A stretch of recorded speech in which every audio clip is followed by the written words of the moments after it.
2003, Singapore's National Water Agency launched an unprecedented program.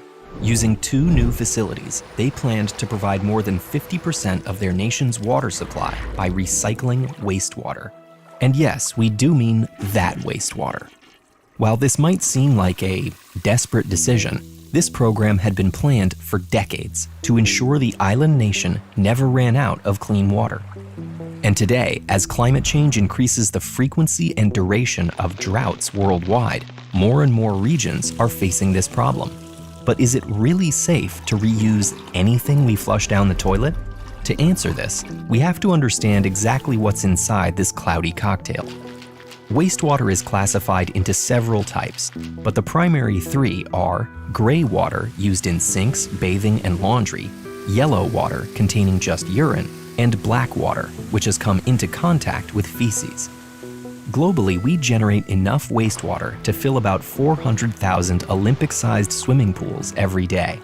In cities and towns with sewage systems, this wastewater combines in underground pipes, which actually aren't filled with feces. The average 4,000 liters of sewage contains only a single liter of solid fecal material, but sewage is still rife with dangerous contaminants, including billions of pathogens and microorganisms, trace chemicals, and excess inorganic nutrients that can pollute rivers and lakes.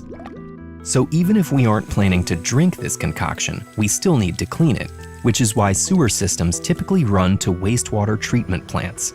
Most plants remove major contaminants such as feces, pathogens, and excess nitrogen from all the water they process. And this involves a ton of biological, chemical, and physical interventions. Some of the most important include settling tanks to remove large particles, biological reaction tanks, where microbes eat unwanted materials, and chemical disinfection processes that kill pathogens. After these procedures, typical treated wastewater in the US is already cleaner than most natural bodies of water, making it safe to discharge into rivers and lakes. If we plan on reusing the water for non-potable purposes, such as irrigation or washing cars, it gets even further disinfected to prevent bacteria from growing during storage. But if we want it clean enough to drink, there's much more treatment to be done. One common process includes microfiltration, where membranes with pores 1/1,000,000th of a meter across filter out small particles and larger microorganisms. Next, the water passes through an even finer reverse osmosis membrane, which can remove particles as small as 1/10 of a billionth of a meter. This membrane is semi-permeable, allowing water to pass through, but stopping things like salt, viruses, or unwanted chemicals.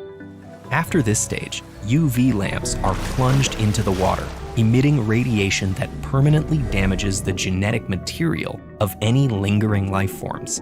Sometimes UV disinfection is then combined with further disinfection processes that use chemicals like hydrogen peroxide to handle a wide range of microorganisms and micropollutants. At this point, the treated wastewater is tested rigorously, and if it passes, it can safely enter the typical pipeline for drinking water, going through the standard treatment procedures before joining the municipal supply. This approach is called direct potable reuse. But even though it's perfectly healthy, there's still some concern with such a direct system.